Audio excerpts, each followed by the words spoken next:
ఈ సినిమాకి ప్రత్యేకించి ఆయన తపన చూసి నేను ముఖ్యంగా పొలిటికల్ ప్రాసెస్కి వెళ్ళిపోయిన తర్వాత పాలిటిక్స్కి వెళ్ళిపోయిన తర్వాత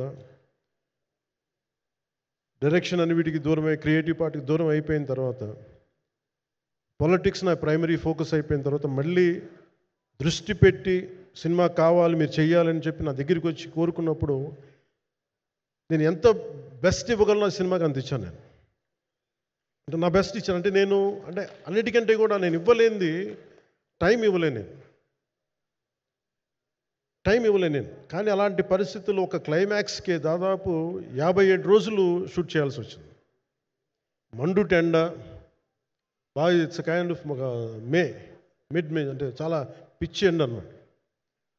అలాంటి ఎండల్లో నాకు చాలా కాలం తర్వాత నాకు మార్షల్ ఆర్ట్స్ నేను ఎప్పుడో నేర్చుకున్న మార్షల్ ఆర్ట్స్ ఒక ఎస్క్రీమా కానీ ఊషు కానీ నేను నేర్చుకున్న సెల్ఫ్ డిఫెన్స్ టెక్నిక్స్ కానీ యుఎస్లో నేను ఒక వర్క్షాప్ చేసిన జీత్ కండో ఇవి కానీ ఇవన్నీ ఈ సినిమాకి నాకు పనికి వచ్చినాయి. నాకు ఇవన్నీ వీళ్ళతో డిఫరెంట్ కొరియోగ్రాఫర్స్తో కూర్చొని ప్రత్యేకించి క్లైమాక్స్ పార్ట్ ఇది అందరికీ ఇన్స్పైర్ చేసింది. అంటే మన స్థూలంగా చెప్పాలి అంటే ఒక క్లుప్తంగా చెప్పాలి అంటే ఈ సినిమాకి ఇదే ఆయువు పట్టింది. ఈ ఫస్ట్ పార్ట్కి ఎక్కడో కొల్లూరు నుంచి మన కృష్ణానది తీరం కొల్లూరు విజయవాడ సమీపంలో ఉన్న కొల్లూరు ప్రాంతం నుంచి దొరికిన ఒక కోహినూరు వజ్రం నుంచి అది ఎటు మన గోల్కొండ రాజుల దాకా వచ్చింది, మన హైదరాబాద్ సుల్తాన్ల దాకా ఎలా వచ్చింది, దీని ట్రావెల్ ఇటు వెళ్ళింది. ఇవన్నీ జరిగినప్పుడు దీని నేపథ్యంలో జరిగే కథ ఇది. ముఖ్యంగా ఈ ఫౌండేషనల్ వర్క్ చేసిన వ్యక్తి క్రిష్ జాగర్లమూడి గారు చాలా హై కాన్సెప్ట్తో పట్టుకొచ్చారు దీన్ని. ఆయనను రత్నం గారు నా దగ్గరికి వచ్చినప్పుడు చాలా బాగా నచ్చి వెంటనే చేశాను. చేసిన తర్వాత ఒక్కొక్కటి కరోనా నిజంగా ఇంపాక్ట్ వచ్చింది. అంటే ఎలా ఉండదంటే ఎంత హార్డ్గా ఉండదంటే ఇండస్ట్రీ అది ఎవరిని తప్పుపట్టలేము. ఒకప్పుడు ఆయన వెంట చుట్టిన నిర్మాతలు, ఆయన వెంట తిరిగిన డిస్ట్రిబ్యూటర్స్, హీరోస్ అందరికి అలాంటి వాళ్ళకి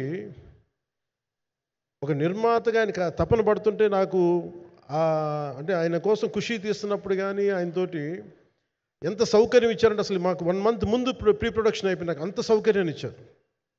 నేను కంపోజ్ చేసిన యాక్షన్ సీక్వెన్సెస్ కానీ ఫైట్స్ కానీ ఖుషీకి నాకు ఆల్రెడీ ఒక 1 month 1.5 month థియేటర్ నాకు ఇచ్చేసి మన సురేష్ ఎఫెక్ట్స్ థియేటర్ మొత్తం ఇచ్చి నాకు అంత లగ్జరీ ఇచ్చిన వ్యక్తి ఆయన నలిగిపోతుంటే నాకు నిజంగా చాలా బాధేస్తుంది.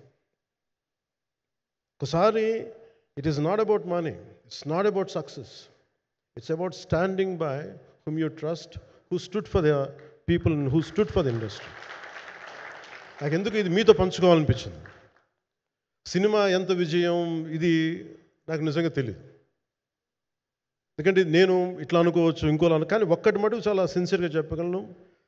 Krish came out with very good concept, చాలా హై కాన్సెప్ట్ పట్టుకొచ్చారు. కొంత వ్యక్తిగత కారణాలు, కొన్ని ప్రొఫెషనల్ కారణాలు ఆయన ప్రాజెక్టుకి బయటికి వెళ్ళినా కానీ దీన్ని ఫౌండేషనల్ వర్క్ చేసిన క్రిష్ గారికి మనస్ఫూర్తిగా నా హృదయపూర్వక ధన్యవాదాలు తెలియజేస్తాను మా అందరి తరఫున.